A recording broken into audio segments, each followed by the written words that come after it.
Good morning. Welcome to worship at Countryside Church. My name is Lisa Gilly, and I am a member of your Board of Trustees. We extend a special welcome to newcomers. Please join us for fellowship after the service via Zoom so we may offer a friendly hand. We are an intentionally inclusive congregation. We affirm the individual journey. We covenant on our shared journey. We honor differences and we celebrate diversity. All are welcome. I'm Tom Dempsey. This morning, I'm the safety chairman. So I wanted to remind you that we're going to have a fire drill towards the end of the service. This is our fall fire drill. So when you hear the alarm sound, please exit through these 3 doors. The designated meeting places we go outside, and there is a grassy berm that is between our parking lot and the Park District parking lot. So all of the able-bodied people who can, please get up on the berm, so on the grassy area, so that you're out of the way. We want to practice if there were emergency vehicles coming in here, etc., that we're out of the way. If anybody has any mobility issues and you're not able to get up on the grass, just get to the perimeter of the pavement. So this is our fall fire drill. We did one in the spring, but that didn't involve kids' classrooms. Everybody was in church. So today, the difference is we'll all be exiting through these doors and going outside. Everybody in the RE wing will be exiting from the north doors with the many RE volunteers that are there to assist the kids getting out. One of the most important things is parents, please do not go down the interior hallway looking for your kids. You're just going to create an obstruction and potentially put yourself in a dangerous situation. There are plenty of people to get the kids safely outside. Once we're all outside, there'll be an all clear, and at that point, parents can go get your kids. I want to let you know, please leave your hymnals, anything else that you have here. They'll be collected by the ushers. Don't take anything with you. And all of the normal activities that are happening after church are still happening today. So after you get your nice breath of fresh air and your health walk, come back inside for coffee, kids choir, and intro to CCUU, and all of the other things that are on the schedule. Everything is happening, and that will all be right after the fire drill. Okay? So good luck and thanks. Good luck.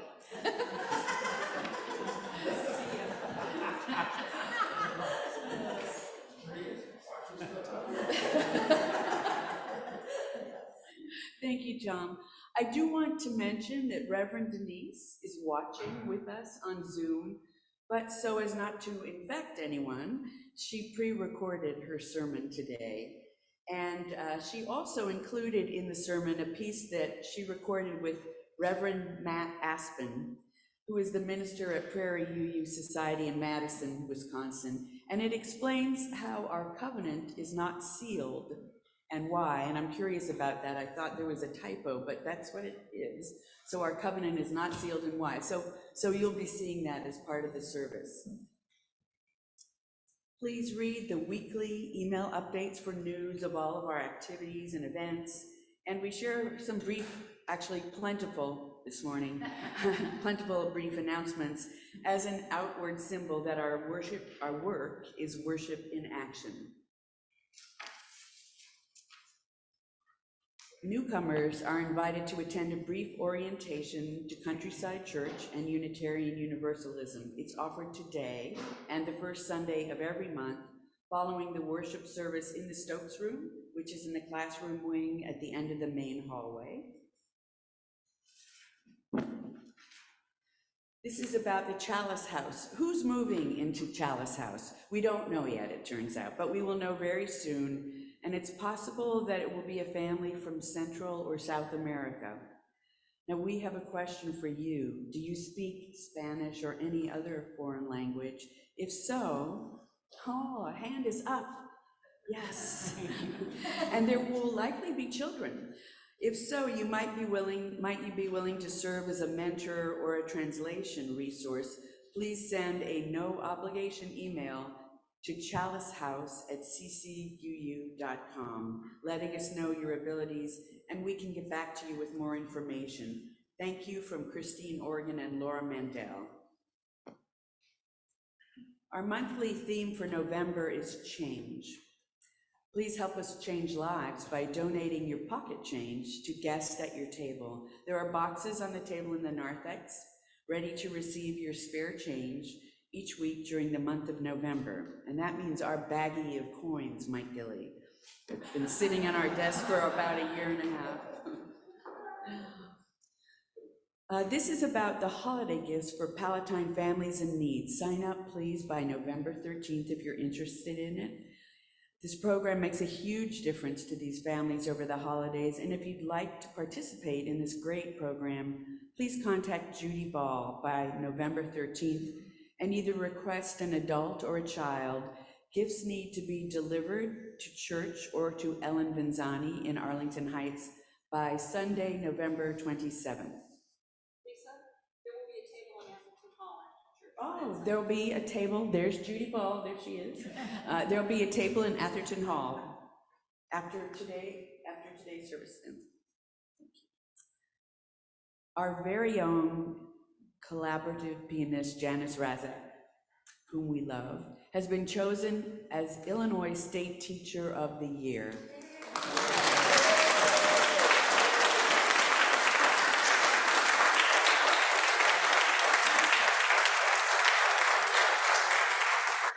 She's been chosen by the Illinois Music Teachers Association, so congratulations, Janice.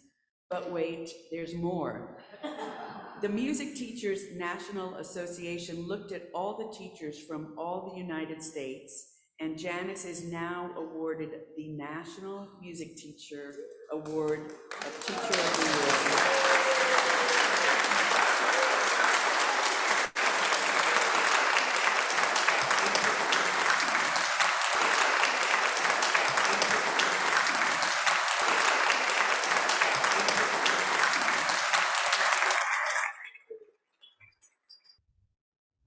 We're so honored to have you as our staff pianist, Janice. Thank you so much and congratulations.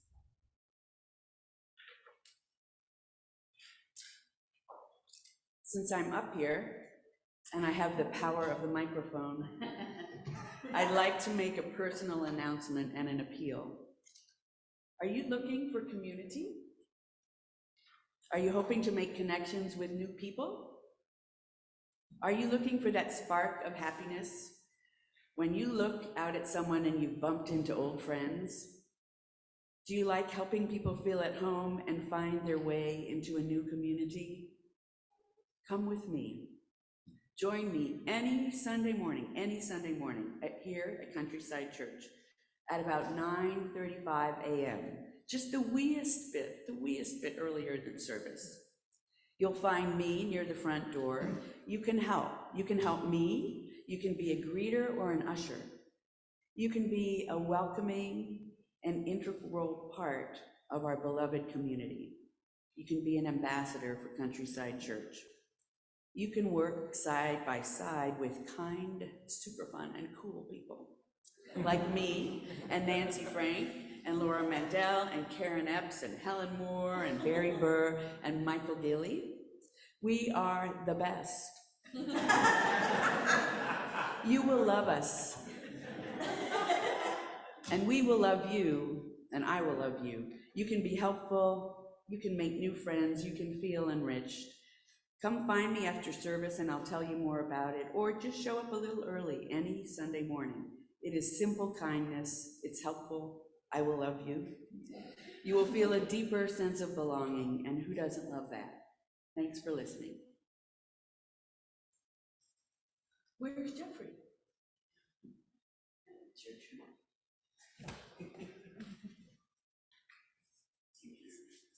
One small correction: if you're emailing Chalice House, it's chalicehouse@ccuu.org. It's not com. We're not .org. Hi, I'm Jeff Phillips, and I've talked to you before about this thing that's coming up Saturday. It only happens once a year, and it's Music with a Mission. And if you're a music lover of any kind, this is the event to be at. And this is the event to bring your friends and family to. We talked about that before. What I want to do today is just give you an idea of who is actually performing. We've got the Spleens, one of our congregation's favorites. The Spleens, starring Chaz over there. We've got my band, Nothing Personal.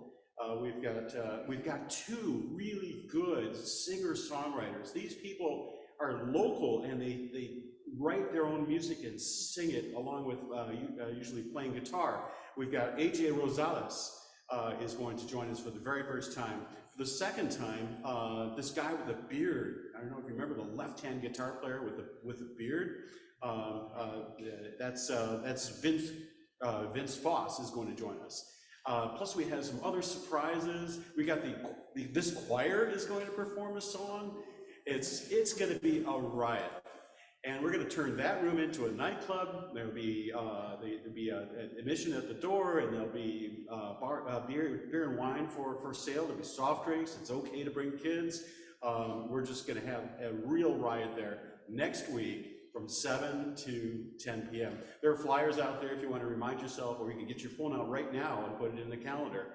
And we look forward to seeing you next week at Music with a Mission.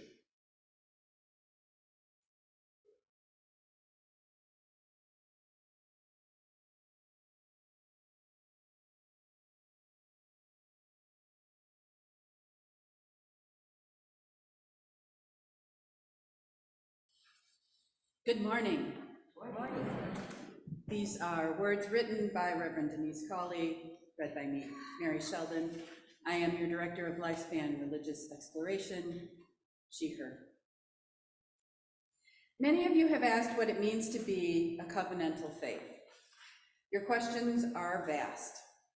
When the board had their retreat, we talked about how many folks understand we are a covenantal religion, but are less sure what the practical side of applying that to being UU means.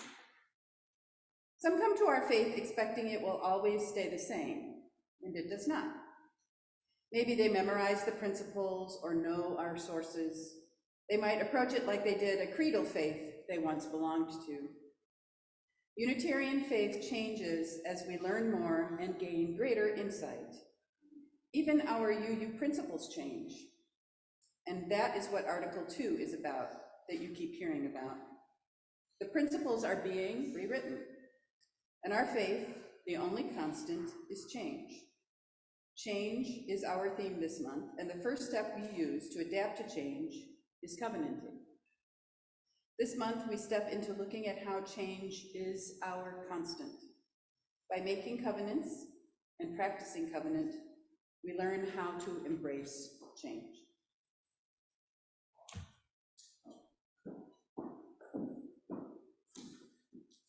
Good morning, I'm Mari Van Meter. My pronouns are she, her, and I am a member of the Outreach Steering Committee, the Worship Council, and I am the 5th coordinator for the church, and I am also here to welcome you today.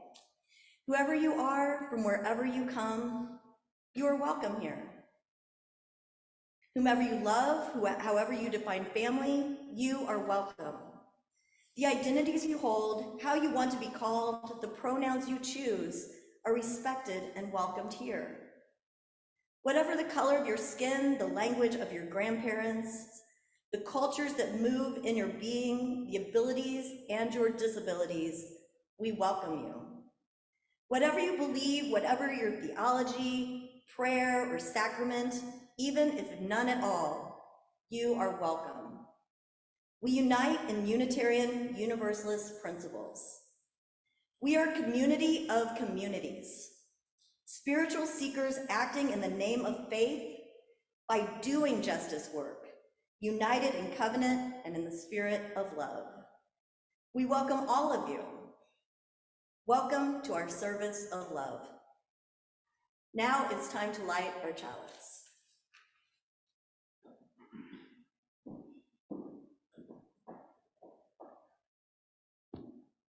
Hello, I'm Mike Pennick. My pronouns are he, him. At this point, I do so much with the church, I can't even wrap my head around it anymore. For those of you at home, please kindle your personal chalice. For those of us here in the sanctuary, I will read a line, and you will join me on the bolded line. It's in your program here. Why We Are Here by Eric Walker Wickstrom.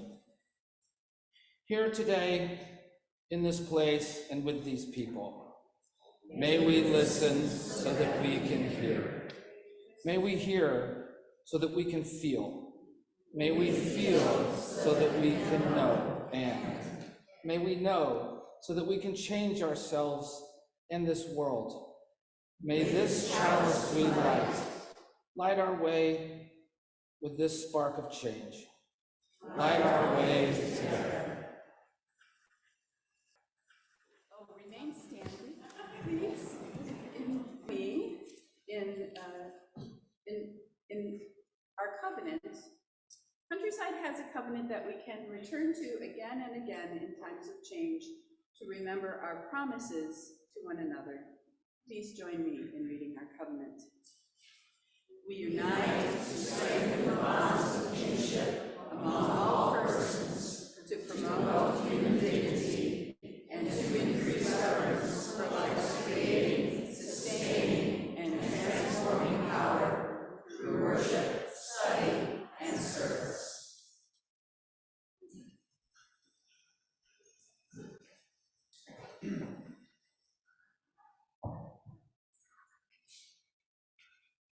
Hi, my name is Alex Myron. My pronouns are he, him, and I'm part of our senior high youth group. Today's message for all ages is the Treehouse Rules, part of Love Connects Us. The treehouse was built on the congregation's ground over 3 Saturdays in September, using donated lumber and donated labor of the families who attended the church and other adults who wanted to help with the project. Even the kids got involved, especially those ages 10 and up, by pitching in and helping in any way that they could during the construction. And it was a fantastic place to be once it was completed, with a window that faced the nearby park and a rope ladder to climb up and a slide to exit. While everyone was happy that the treehouse was there after all the planning and construction, it soon became a problem. When too many kids wanted to enjoy it at once, their different ideas about how to use it came into conflict with each other. The younger kids got a thrill out of running races through it, hurriedly climbing up the rope ladder, rushing through the treehouse to race down the slide over and over again, one after the other. But the older kids wanted to hang out in the treehouse after the worship service ended, playing games like jacks and cards. One day, a 2nd grader, racing by, interrupted the 5th graders' game of cards for the 3rd time. That was it. A fight broke out with name-calling, pushing, and some tears. Some adults demanded that the treehouse be off limits until the children learned to cooperate with each other. Other adults protested that their children had special rights to use the treehouse because they had helped to build it. The Religious Education Committee had meetings about a policy for use of the treehouse. They were getting ready to report to the congregation's board of directors with their findings. Meanwhile, the minister considered bringing in a consultant from the district to address the conflict, which had now spread throughout the entire congregation. But while the adults are arguing, holding meetings, and creating policies, something happened. The children who had been temporarily banned from the treehouse started talking to each other and looking for ways they could all use the treehouse together. A few of them remembered the covenants they had created in their RE programs a year before. They suggested a covenant could be created for how the kids could use the treehouse. So they sat down and talked about why they liked the treehouse and what made it fun. They discovered ways they could all enjoy their treehouse in the way they wanted to. They came up with a covenant which laid out how they would be in the treehouse and how they would respect others who were also using the space. Just as the adults were starting a congregational meeting to adopt a policy for use of the treehouse, some church leaders looked out the window. They saw the children cooperating with each other and using the treehouse without conflict. A teenager was dispatched to the treehouse to discover what rules the participants had come up with. And when she reported back to the adults at the congregational meeting, the announcement came that the participants had created a covenant with one another. The adults were humbled. Some sheepishly glanced at their church covenant framed on the wall, hanging there and mostly forgotten. The congregational meeting was adjourned. The adults went on their way, reminded of the power of covenants, working together and to find a solution, and the commitment of people in right relationships with one another, all because of the treehouse rules. And now,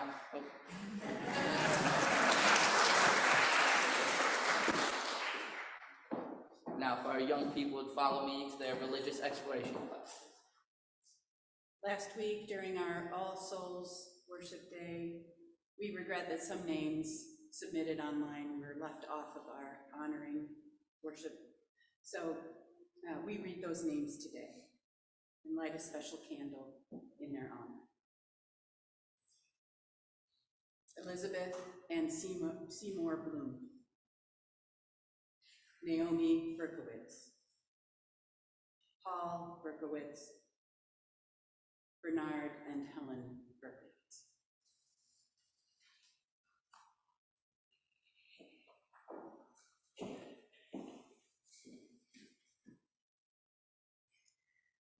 Would you please join me in the spirit of prayer? This is by Elizabeth Wenyan, for when I really don't want to learn this. Spirit, I would really rather not learn this. Didn't think I needed to. I thought someone else can do it. Thought a leader was coming to do it. Thought the young people could do it, or the elders could do it, or the professionals.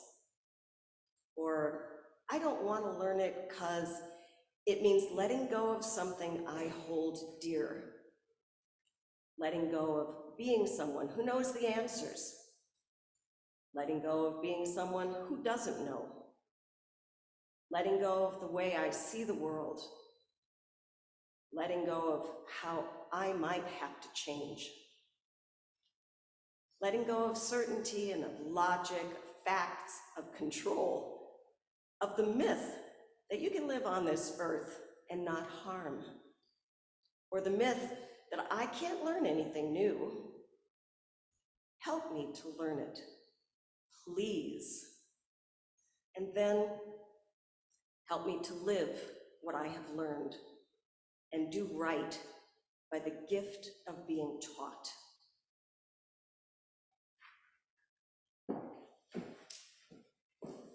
Our reading today is Fitted for This Day by Kimberly Quinn Johnson.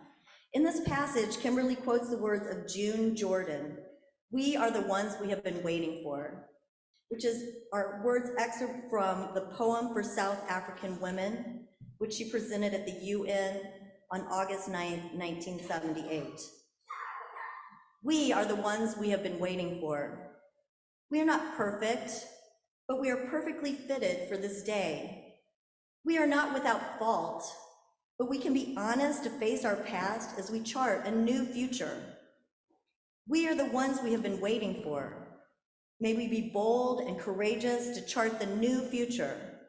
May we have faith in a future that is not known. We are the ones we have been waiting for.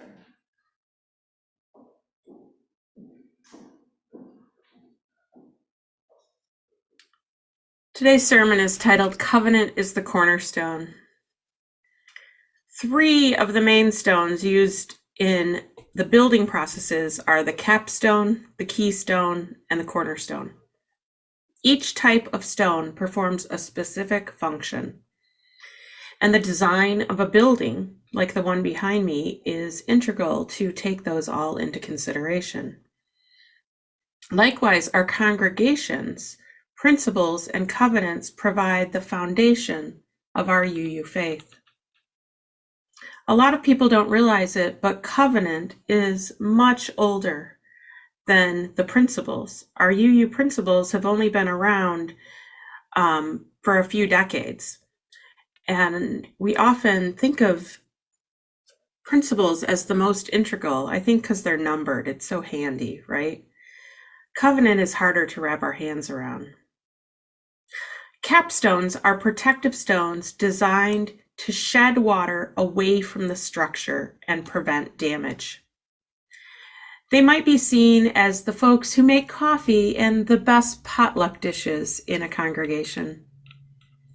A keystone is a wedge, a pie-shaped stone at the center of an arch to evenly distribute the weight and keep the arch balanced.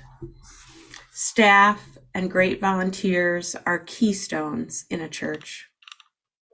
Cornerstones, however, have 3 distinct characteristics that distinguish it from the other stones used in construction: building orientation, history, and celebration.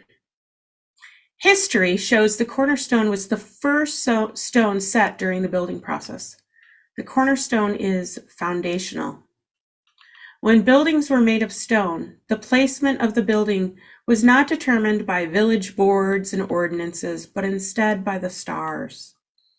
Many ancient and indigenous cultures believed the placement of a structure would impact prosperity and success. They lined their buildings up to face northeast, to key into direct lines of nature and the cosmos in order to build their buildings with harmony, peace, and prosperity.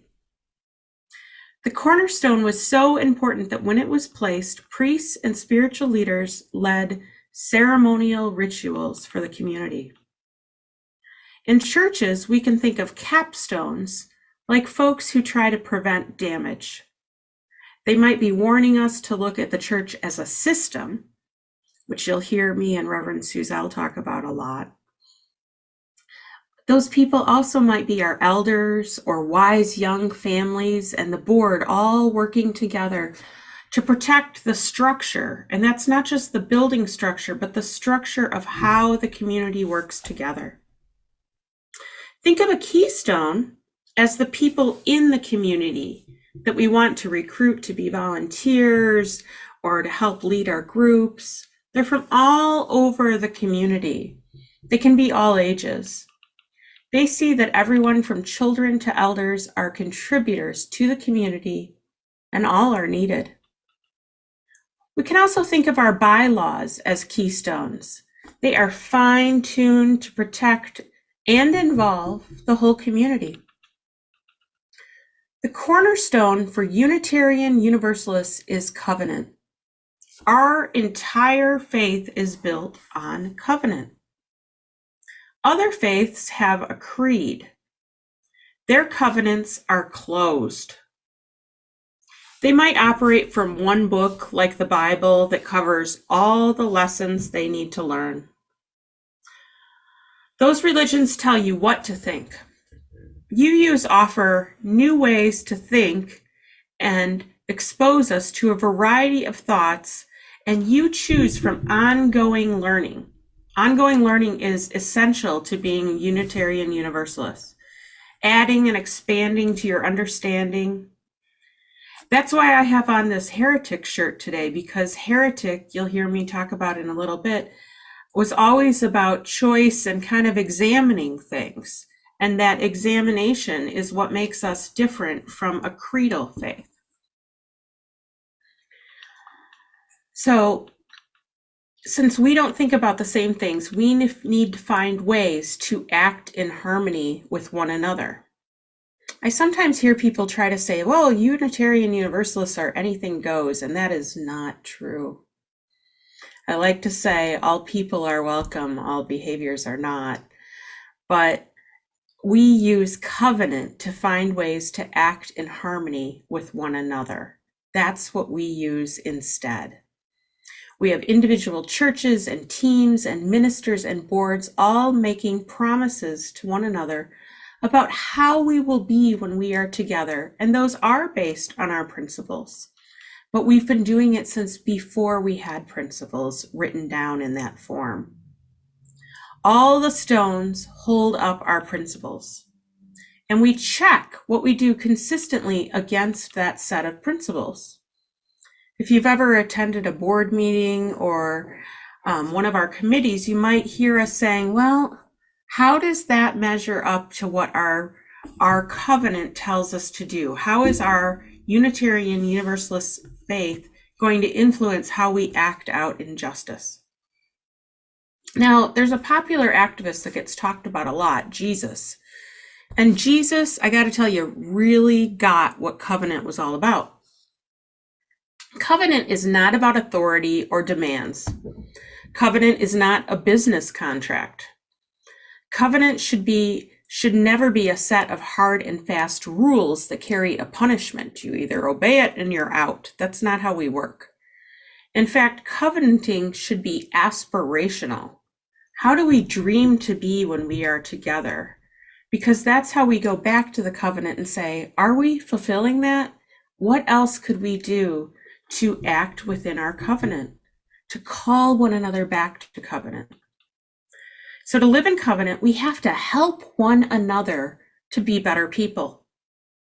For the ministers, the board, and the staff, and the congregation to live into covenant, we all need help.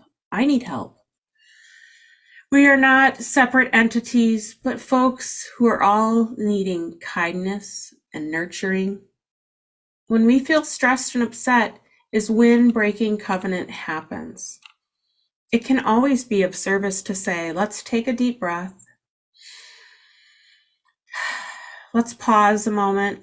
You can pause in your families. You can pause in your business meetings. There's no rule that you have to have words being spoken all the time.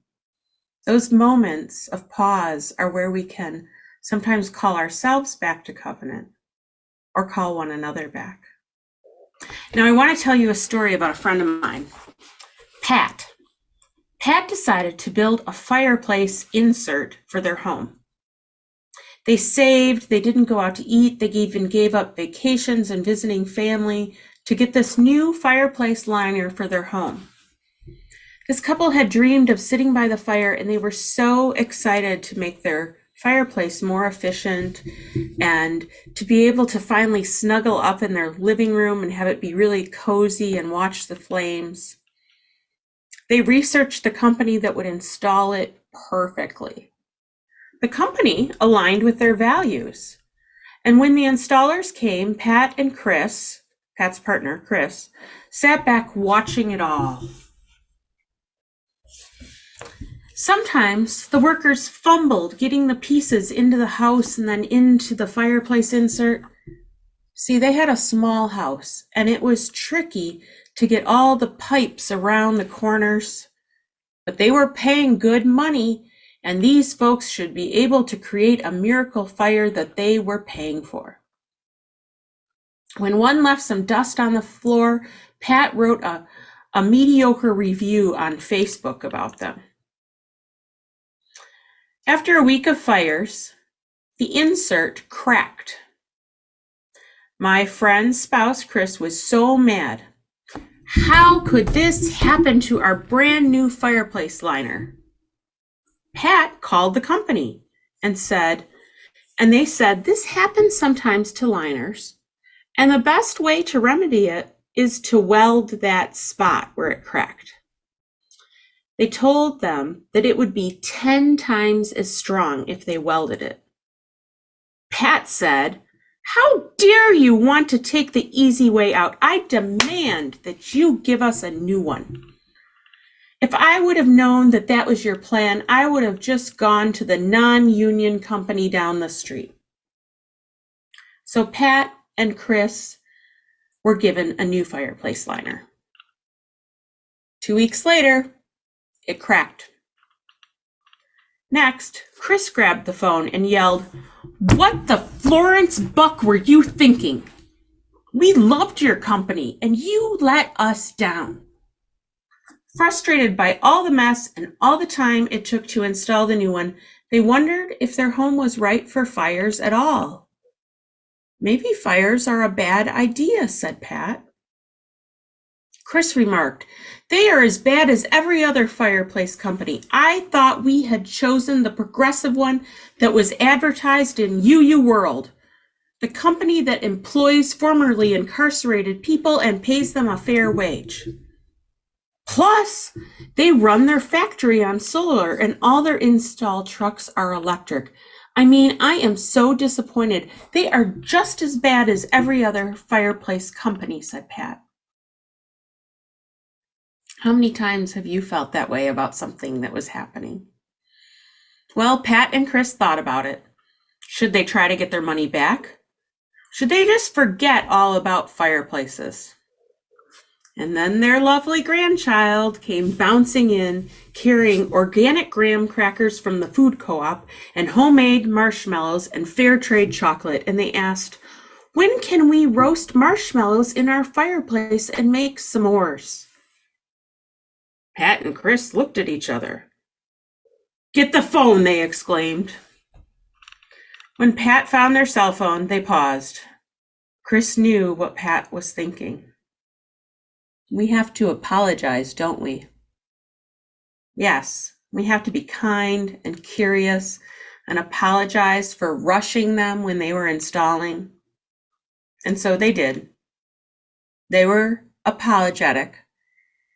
And when curious about why their fireplace liner cracked, rather than accusing the company of bad business, the company was able to explain that some houses were a bit difficult to fit the fireplace insert in, and sometimes the bricks around the fireplace got bumped and needed to be reinforced.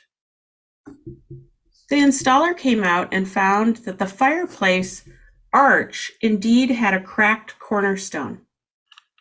They repaired it, and wow, it looked better than ever. And then they welded the cracked liner, and it was more secure than it had ever been. And so if you smell the air on a cool evening, you might even get a whiff of fair trade s'mores. See, breaking covenant is not about taking our toys and leaving, or our fair trade chocolate or our pledges and going home. It's not about ghosting or cutting folks off when we've messed up. Like the song says, though we've broken our vows 1,000 times, covenant asks us to come back to the table, come back around the fireplace. It asks us to listen and forgive. Now that takes courage and humility, and more than anything, it takes the goal to stay in relationship. One of my favorite professors, who used to be the president of Meadville Lombard Theological School, used to say, "Do you want to be right, or do you want to be in relationship?" So church and family and friends, that's about being in relationship. It takes courage to create covenant, and that creation has to be driven by everyone. It can't be driven by people in power, whether that's positional power like boards or ministers, or systematic power like the loudest or the deepest, or the top volunteers or the biggest donors, or the oldest or the male or the whitest, or any of that. Instead, the process has to be courageous enough to include all the voices of those who have agreed to freely come together in the process of creating and living out covenant. The hardest thing for me about covenant is that I have to prioritize relationship over being right. It takes courage and practice to treat everyone like a person with inherent worth and dignity. It's much easier to dehumanize people and not get to know them, or call secret meetings, or go around people, or have events where you don't invite everyone. How many times have you witnessed that in families even? Sitting down and having long conversations takes practice. It takes practice to figure out, how do we speak in I statements? How do we tell our story? It takes patience to be curious, to ask questions, and to listen. Really listen to multiple points of view and withhold judgment. I say this with full humility that this is hard for me too. I need your help in this work. We all do. Likewise, forgiving is profound.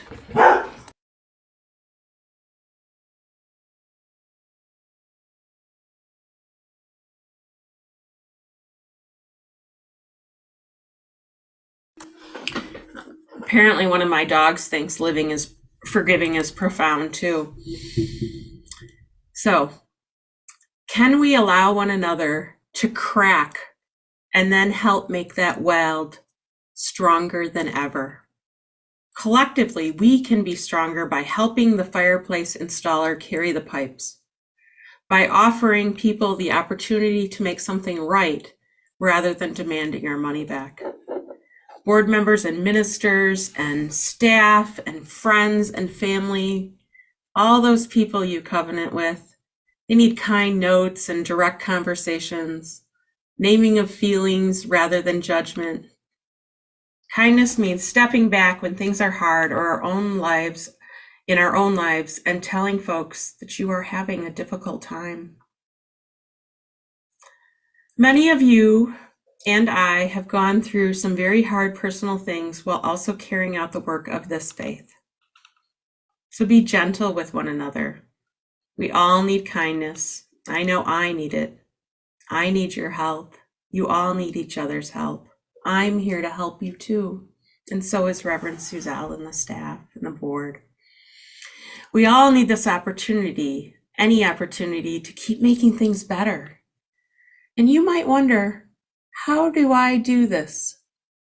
Well, standing in front of my fireplace in my home, Reverend Matt helped me make a video to explain more.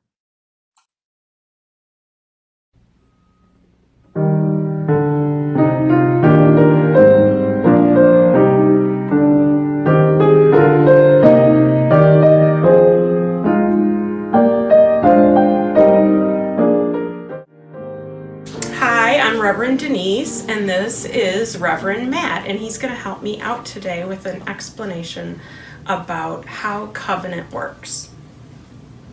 Unitarians and Universalists have always been heretics, and a heretic was a really bad thing to be called. It was far worse than being a criminal. It was the lowest of the low. Unitarians and Universalists were heretics because they examined religious sources. They wanted to design their faith, opposed to just believing what someone else had said without thought. Because of that, we have a faith where our covenant is not closed. The word heresy derives from the word for choice. And during the first 300 years or so of Christian church, believers could freely choose among what variety of views they thought about Jesus or about God. There were Unitarians believing in the unity or oneness of God, as opposed to Trinitarians who believe God manifested in three entities of Father, God, and Son and Holy Spirit. Mm-hmm. Covenant is the silk. Covenant is the silk that joins us. It's like the web that we are woven together with, like these silks that we have here. The practice of promising to covenant together is the thread that binds us, creating our web of faith. Covenant is both a noun and a verb. So many faiths have a closed covenant. So their covenant is sealed because all their answers come from a Bible or a Quran or Jewish scriptures, Hebrew scriptures. And so if that's their book, their covenant is closed. These are spiritual texts where the covenant is closed. Here's a Bible. Yeah, it's sealed. That's the book they use to guide their faith. And a Quran. And a Hebrew scripture. Hebrew scripture. So in any one of those faiths, if that was their book, their covenant is sealed. There's no other stuff going in. If they learn that book, it's done. The box is shut. Unitarian Universalists, however, have an open covenant. Our covenant is not sealed. Yeah. That means that we write our covenants ourselves, and that could be a promise we make with Spirit or among other congregants. It could be a covenant we have with a team. There can even be family covenants, like we have family covenants. You could have a couples covenant. Any of those could be covenants. There are also covenants that we make as Unitarian Universalists with other congregations and the Association of Congregations, the UUA. Now you might be wondering, if we don't have just one book, where do we draw our covenant from? We can use any of the books we put in the box before. We can draw from any of those. We also can draw from other books, other sources. What are your favorite books to draw from? Well, I actually have a couple of them here. I love Dr. Sharon Welch's Feminine Ethic of Risk. It's a great book. Paul Razor's Faith Without Certainty is a favorite of mine. What else you got? I know you love Howard Thurman. I have You to need have Howard Thurman, the Yeah. mystic, all the mystical. Yeah. I know you want to do this one, but I'm going to say Goddess Symbols. This looks really interesting to me. I haven't read this yet, but I think I'm going to have to check it out. Yeah, and you've been checking out more and more women's feminist theology too. I'm learning. Yeah, I have to throw in some Brene Brown in mine because imperfection and daring greatly, it's got to be a part of how we do covenant. I think we're running out of room. We're running out of room in our box. We're gonna need more boxes. I know you want to throw in some Buddhism. Yeah. Yeah. Music of Nature. Oh, I can't forget Sacred Depths of Nature. Oh yeah. Good enough. That's my. Yeah, that's Ursula my- Goodenough, and all right, we have to have some Mark Morrison Reed, right? You got to learn about our Black UUs and our faith, and he is one of the experts.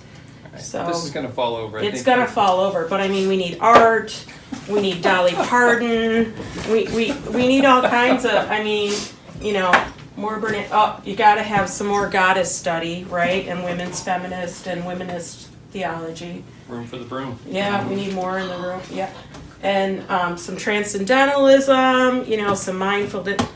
The Unitarian Universalist covenant is not sealed.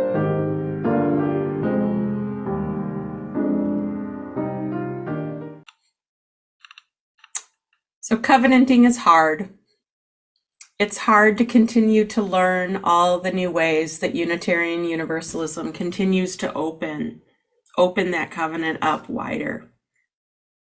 It's a lot easier to have a faith that just says this is what we believe and that's it. But we have a faith where we are active participants in creating the covenant, in opening up and expanding. And you're going to keep hearing about that from me and from all of us as time goes on this fall. My favorite thing about covenant is that unlike a contract, this is a way that we share how we want to be with one another. And when we fail, we keep helping one another come back to covenant. It's that help that's what makes our community so special. We help one another to be better together. We approach a person and say, that was an ouch for me, can we talk? Or, I don't understand why you did what you did, can you please tell me more? Covenanting offers grace and ways to come back into conversation with one another for deeper understanding. I try to apologize when I don't get it right, and sometimes I need to be told. Tell me gently, and I'll do my best to tell you gently too. We all want to do our best. Ministers and congregations and staff, we all help one another to do that. And in our families, we can do that too. How many ways can you think of that you could use that was an ouch for me, can we talk? Or can you tell me more about why that happened, or what was going on there? I really need some more information. Covenant cannot be achieved. It is work we do together. And covenant is about how we treat one another and how we forgive one another. It's the often forgotten line in the familiar Rumi poem, "Come, come, whoever you are, wanderer, worshiper, lover of leaving. Though you've broken your vows 1,000 times, come, yet again, come." See, if we don't help one another, we cannot be in covenant. It doesn't happen by ordering someone to perform a certain way. Think of our church like all the bricks in those ancient buildings. They're all important. They all lean on one another. My colleague and friend, Reverend Kimberly Davis, said it well. We must all have the courage to actually get close enough to know one another, to get into intimate knowing and good friendships with one another, so that we really have that chance, so that covenanting means something. Even if we covenant with people who don't look like us or act like us or love like us, we must have the courage to commit to one another, commit to this community, commit to the community of communities that you are a part of. Trust one another, be deeply connected to other souls, and consciously covenant in healing, helpful ways to come again, come. Though we've broken our vows 1,000 times, we may be wanderers, worshipers, and lovers of leaving, but instead we must courageously say, come, yet again, come.